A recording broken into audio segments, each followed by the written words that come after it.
There Follows the Dark. Chapter 8.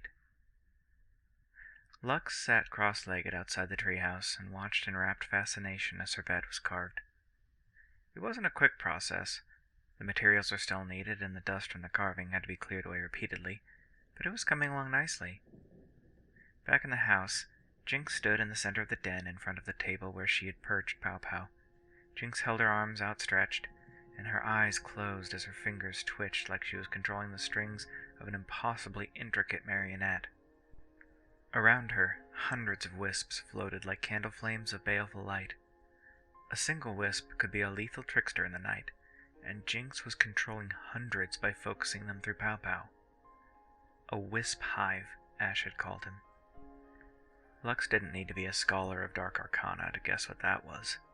The concept of an entire hive of those things was bone-chilling, and Jinx was using them to carve a bed. The motes of arcane light gathered together, empowered by Jinx's magic, to chip away at logs gathered from the surrounding trees. Apparently she had a means of feeding the wood into the structure of the tree, making each piece of furniture a part of the whole. It was a highly involved process, though, and required Jinx's full attention, so Lux contented herself with watching the phenomenal work of magic unfolding before her. Despite being largely outclassed by the witches of the Elderwood, Lux knew she was clever enough to learn quickly. She had reverse-engineered her own binding spell off of legends and writings concerning the Ashen Owl herself, after all. Jinx's magic was beyond her, not because it was past her ability, but because it was a rare example of something that was beyond her ken. Lux simply couldn't understand how she did it. No matter how she approached the issue, Lux could not fathom the underpinning arcane rules Jinx was making use of to make her spells work. In that respect, Ash was right. Jinx might well be the most brilliant witch ever born. Night had fallen some time ago, but Jinx hadn't stopped, so by that point most of the light in the copse was coming from the wisps that were hard at work. Despite the relatively long day, Lux wasn't feeling tired. If anything, she was feeling restless. Everything about her situation and the tour and just spending time around Jinx had left her antsy to begin training. She wanted to be able to use her power for more than just staying warm. One day, Lux murmured to herself as she brushed a thumb along the palm of her hand to remind herself of the pressure that Jinx had pressed there. I'll remind all of them what it means to cross a crown guard one day. Anger simmered deep in the pit of her chest. Memories of her family, of the Witchfinders descending on her ancestral home and burning it to the ground, were always there at the back of her mind. She could taste bile on her tongue whenever she thought back to them, to their cruelty and to their absolutely merciless attack. She still wasn't sure how they found out about her, even to this day. Maybe it was happenstance, and someone had simply seen or thought they heard something warranting the attention of the Order. In Lux's darker moments, she wondered if maybe she had been careless enough to reveal herself, although she couldn't fathom how. Lux had never taken risks when it came to her magic. She knew what it would mean if she was ever discovered, and unfortunately, her fears proved true. The most likely reason, then, was betrayal. Someone from her own house, or someone close enough for it to near as make no difference, could have ratted her out to the Witchfinders. That was, tragically, the most probable cause. If only she knew who. Lux tipped her head back to stare up at the stars. She wondered if any of the Coven witches were skilled in the divining arts. Maybe she could ask them for a favor, or pay them somehow for their skills. Perhaps she could even learn them herself. Without warning, the clear skies above the copse suddenly darkened with clouds, and Lux stood quickly. There was no wind, no rain, nor any rumbles of thunder or lightning, just dark clouds coiling silently into existence. "Jinx," Lux called as she summoned a ball of dialight to her hand. "The sky just went cloudy and dark. Is that—" "It's one of us, Blondie," Jinx replied, sounding strange as she divided her attention bravely. "Don't sweat it." Lux let out a sigh of relief as she relaxed and let the conjured light in her hand dissipate. A moment later, the clouds parted, and from them descended a familiar figure on crimson wings, and Lux fell to her knees in an instant as Morgana of the Ashen Owl alighted gracefully on the dusty earth in front of her. Despite her statuesque proportions, Morgana seemed almost weightless as her feet touched the ground. Her ivory skin and starlight hair gave her an ephemeral quality broken only by the beat of her dark wings. Her beatific smile was a palpable force as she leveled her regard onto Lux. "Good evening, little sister." Morgana's voice was smooth as silk, and Lux shivered at her tones. "I see the rook is helping you feel at home." "Yes, miss. That is, Lady, Lux stammered as she realized she had no idea where she was going with her greeting. "You may call me sister, if it pleases you, dear. Or honored sister, if you want to be formal. Although I'm aware that I have a more maternal nickname among most of the coven." Morgana grinned, flashing a mouthful of needle-like fangs, and Lux lowered her gaze. Honored sister, then," Lux said quietly, falling back on the formal elocution training of her upbringing. And yes, Jinx, she's been so welcoming, and despite our brief time together, she's become a very dear friend to me." Lux looked up, determined to make sure that Morgana knew just how much she owed Jinx. "She's given me a roof and a soft bed, healed me when I fell ill, fed me when I was hungry, even bled for me, and just lately offered to take me in indefinitely." Morgana's smile widened fractionally and took on an enigmatic tilt. "Has she now?" she purred. "You have no idea how pleased I am to hear that. Our poor rook has always been such a dour soul, and you seem to be quite good for her." I hope I am," Lux said in full honesty. This marked the third, or maybe the fourth, time that one of the coven had suggested that Jinx was normally far grimmer, and truthfully, Lux wasn't sure she could picture it. "As do I, little sister, as do I. But enough of that." Morgana lowered herself slightly to lay a slender hand on top of Lux's head. "You and I have a duty to fulfill now that you have finally been shown around the forest." "We do?" Lux stood up as Morgana straightened to her full height. "Your mark," Morgana said pointedly. Lux's stomach did a small flip. Her mark. "I'm going to get one already?" she asked, her eyes wide.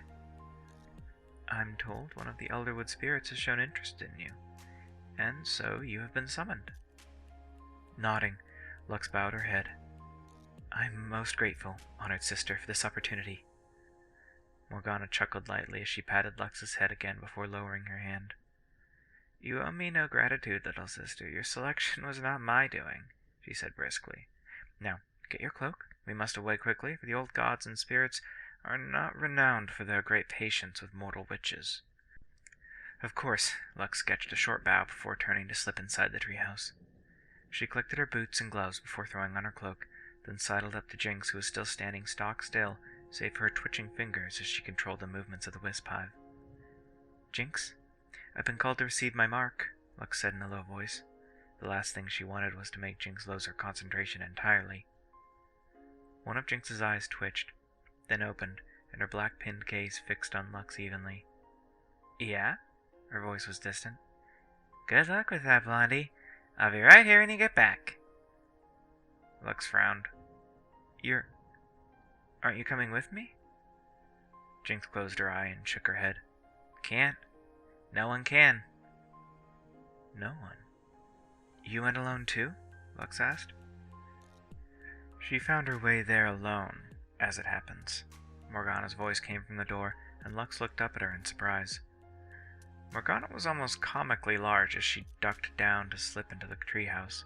Her height, while not all that much greater than Jinx's, was made imposing by her wings. She took up more room than Lux had expected as Morgana folded her hands gracefully over her stomach and smiled at the pair of them. "The rook is the only one of us since the Keeper to reach the heart of the forest on her own," Morgana continued. "It was, the Keeper said, as if she was drawn there." "I got lost. I found stuff," was Jinx's only contribution to the conversation. "So she says," Morgana added before looking to Lux. "Are you ready?" "I am," Lux replied with a nod before turning to Jinx. "I'll be back soon, all right?" The corners of Jinx's mouth twitched slightly into the shadow of a wider smile, and Lux smiled in return. Jinx's eyes were still closed, and the lion's share of her concentration was still on the task of carving furniture, but Lux still smiled, and as she did, she leaned in and pressed a soft, chaste kiss to Jinx's cheek. A single tear of pitch slipped down that cheek, and Lux frowned as she wiped it away, but before she could ask after it, Morgana's hand settled on her shoulder. "The keeper waits for no woman, little sister," she said softly. "We must away." Okay," Lux stammered as she took a few steps back from Jinx. For a brief moment, an absolutely irrational surge of terror welled up inside of Lux, which had her convinced that if she looked away from Jinx, the woman would vanish forever. It was absurd, but it made her heart nearly seize in her chest all the same. For that infinitesimal space of time, Lux was struck by the utter certainty that if she looked away from Jinx, Jinx would be gone. And then it passed, and Lux took a ragged, shuddering breath that she had to blow out slowly to get her racing heart back under control. "I'll be back, Jinx, I promise," Lux said quietly. She wasn't sure why she felt the need to repeat herself. Maybe to reassure herself more than Jinx. "I know, Blondie," Jinx said as one eye cracked open slightly. "I'll be right here." Another pitched tear slipped down her cheek, and then Lux was out the door, drawn along in Morgana's wake as the elder sister of the coven led her away from the treehouse. Jinx would be there when she got back. She would. Lux knew, intellectually, that Jinx would be there, but that thunder in her heart whispered the same traitorous phrase over and over again. What if she isn't? "Then I'll find her," Lux muttered softly. I'll always find her." "What was that?" Morgana asked, turning her head to look at Lux over her shoulder. "Nothing, honored sister," Lux said a bit more clearly. Her eyes narrowed, then her mouth curved up for a heartbeat before she turned her head away. "Well enough, then. Take my hand." She held her hand out, palm up. "And whatever you do, don't let go." Swallowing thickly, Lux nodded and took the proffered limb. The moment she did, Morgana's wings snapped wide, and the sky, which had been so clear not long ago, became carved and slashed with iron-dark clouds. Thunder rumbled above them, and deep within the darkness, Lux spied flashes of lightning. "Deep breath, little sister," Morgana said quietly. "The first time is always quite the experience, but I'm sure you'll be fine." Lux nodded, took a deep breath, and very nearly lost it to a scream as the sky fell down upon her. The tempest consumed her. It was all-encompassing. The storm, the thunder, and riot and torment of it all was somehow endless and impossibly finite, an eternal moment trapped in the heartbeat of a thunderbolt. Lux's entire world was spinning vertigo and noise for what felt like an age until suddenly it was over and her feet struck solid earth once more. "See, that wasn't so bad." Morgana patted Lux, who stood poleaxed in the middle of the small grove where they had landed, on the head while a coil of dark clouds spiraled back up into the sky from where it had deposited them. Her head still hadn't stopped spinning, and Lux was convinced that the moment she took a step forward, the world would heave her back into the sky. Rather than do that, and possibly projectile vomit all over the mistress of the coven, Lux chose to remain still, with her jaw hanging open as she tried to hold her breath and scream at the same time. What left her was a kind of strangled, ongoing squeak, not unlike a small rodent being trodden on, but drawn out ad nauseum. "Oh, you're fine." Morgana gave her a stiff pat on the back that nearly tipped her over. "Now, follow me. You're overdue as it is."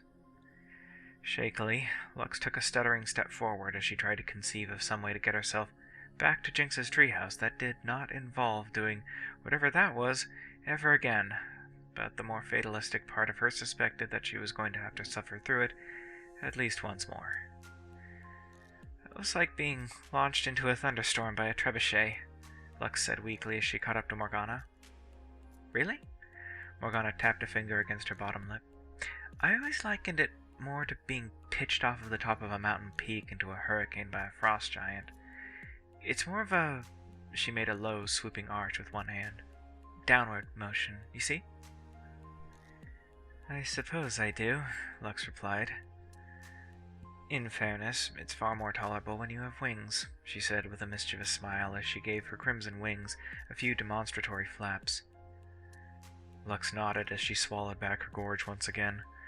Her last meal had clearly taken up with unsavory sorts and was now attempting a revolt against the bourgeoisie oppression of her gut. The proletariat in her intestines were none too happy about the situation either. Concerned as she was with not shaming herself in front of at least two pantheons, Lux only noticed her surroundings a few moments into her walk alongside Morgana. If she had thought the Elderwood owned its name fairly before this, then the place Lux found herself in now was truly antediluvian. The trees towered like silent titans, stretching so high that the canopy became as good as the night sky. The ground was thick with soft grass the color of the ocean, which wavered around her shins like waves. And the tree they were approaching, it was barely a tree at all. Unlike its sisters around it, this tree was as pale as starlight, and where the others were so wide that they seemed like watchtowers and thick with rough, heavy bark, this tree was smooth and almost ephemeral in appearance. It was titanic like the others, but it gave the impression of being strictly not of this world. It had a delicate, fey presence to itself that made the world around it seem almost dreamlike the closer Lux got to it. There was something indefinably alive to the tree, not in the sense of a growing thing, but in the sense of a thing with a beating heart and bared teeth. Something visceral and vicious and gleeful in equal measures. It was, in a word, something truly wild. Lux raised her head to follow the monumental tree, its pale body utterly leafless, which speared up through the sky canopy with graceful resolve, nude as a pagan goddess, and its branches spiraled out like dancers' arms. Come now, enough dawdling, Morgana urged her with a hand at her back when she'd stopped to gawk. Sorry, it's just so... I know, Morgana said quietly. Believe me, I know. Of course she knew. Lux lowered her head as she nodded and fell in once more at Morgana's side. They approached the base of the tree more quickly than Lux had expected, almost as if the presence of the tree shortened the intervening space. And Morgana stopped her at the threshold of an archway that grew from the ground in slender balletic spires that rose some 4 meters high before bending inward to meet in the middle, and their surfaces gleamed like polished silver. It was an archway, nothing more. There was nothing beyond it but more ocean-colored grass and the trunk of the tree itself. Yet, being this close to it, Lux could feel something more. She knew without a shadow of a doubt that something else lay between those silver arches that met the eye. The last step you must make for yourself, little sister, Morgana said as she set a hand on Lux's shoulder. None can pass through there who has not been called by the heart of the Elderwood. Not even I. Lux wet her lips with her tongue nervously as she turned to look up at her angelic benefactor. Is there anything I should know? Or do? Morgana shook her head. No, you will find the old gods are refreshingly straightforward compared to the rituals of the eclipse. Know that does not make them forgiving. She turned to regard Lux regally. So hold your head high and keep strength in your heart. Know, too, what it is, or... Her smile curved into a Cheshire smirk again. Who it is that gives you meaning, and cling to that. These gods do not abide weakness. Lux stared up at Morgana for a moment, searching those enigmatic eyes of hers. They were red, a deep arterial red, much like her wings. A thought occurred to Lux as she stared into those painfully ancient eyes. A thought she could have put away, but found she didn't want to. Before she went on to whatever was beyond those arches, Lux wanted to know the answer to her question. Why are Jinx's eyes black? One delicate eyebrow arched upward, and Morgana's lips curved slightly, and Lux's breath caught in her throat as she realized what she'd just asked. She wasn't even sure if that was appropriate. She was just... Jinx is special, that's why. Morgana answered softly as she turned to face Lux. Zyra, too, as I'm sure you must have met her. She's the closest thing Jinx has to a friend within the Coven. Or at least, she was. Morgana eyed Lux pointedly, and Lux's cheeks colored as she lowered her gaze. Black-pinned eyes are a sign of favor, Morgana continued. They are borne by those mortal witches who are closest to their own nature. What does that mean? How can one not be close to one's own nature? Quite easily, as it happens, Morgana replied in a tone of gentle remorse. Or did you not hide your magic until you could do so no longer? An ache settled into Lux's chest at that question. It was a good question, though, and it made the Coven mistress's point succinctly. She had denied her own nature for a long time. All her life, really, because it had been necessary. Because had she not, she would have been burned at the stake as a witch, and that was the best-case scenario. Worse was what actually happened. How her family had been made to suffer for her secret instead of just herself, as it should have been. When Lux discovered her talent, she dutifully buried it. She put it away and tried to deny it until it eventually became unstable, and only then did she try to control it. How many others in the world were the same as her? Jinx was not among those, obviously. Jackal thinks that I favor the Rook as a sort of court jester, while Harrier thinks that I do so for her sheer power, Morgana said. The Ram believes that I have seen some great future regarding her, and I suspect the Stag shares that opinion.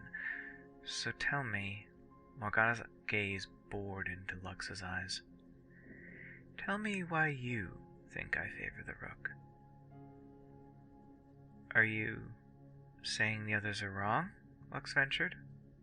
I did not say that, Morgana replied playfully. Lux frowned. Morgana had made it clear that her favor for Jinx was true. She was playing favorites and clearly didn't care who knew it. For a moment, she floundered. Why did Morgana favor Jinx? How had they even gotten on this topic? Why was she even... Lux's mind seized on a thread of thought, and she followed it like a bloodhound. Why did Morgana bring that up now? Why? When Lux asked her about Jinx's black-pinned eyes, and she had told Lux that it was a matter of being true to one's nature, from there she had seemingly digressed into the subject of favor. Or had she? Jinx was true to herself, which, in and of itself, was sort of existentially terrifying, but allowing for that. I think if it were me, Lux said slowly as she settled herself and planted her feet to stare back at Morgana, I would favor her because she's honest. For the first time, Lux saw Morgana truly smile. Her full mouth bloomed into a wide and somewhat surprised grin that showed a mouth full of disturbingly sharp dentition. Fascinating. Her voice was a viperous whisper. You really do understand the nature of her, don't you? Morgana crossed her arms elegantly over her chest and nodded. Yes, it is that honesty that earned her those eyes, which the others look upon with such envy. They don't understand the kind of pain it takes to bear them. Pain? Morgana nodded. Yes, she replied in a more somber tone. I find that there is nothing in all of this world nor any other that is quite so painful as the honest truth, and the Rook is nothing if not a fundamentally honest creature. For a moment, Morgana looked deeply and incredibly sad. Then the moment passed like a cloud across a summer sky, and her face became beatific once again. She was smiling back at Lux once more. Black-pinned eyes are honest eyes, little sister. Remember that, she said as she reached out and brushed a loose strand of hair from Lux's face. Now go. I have been patient. I assure you the gods are far less so than I. Lux cut a quick bow before turning to face the silver arch.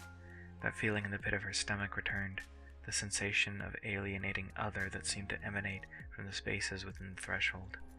She had to step beyond it, though, as all of her other Coven sisters had. As Jinx had. That final thought made it easiest of all, and Lux stepped forward,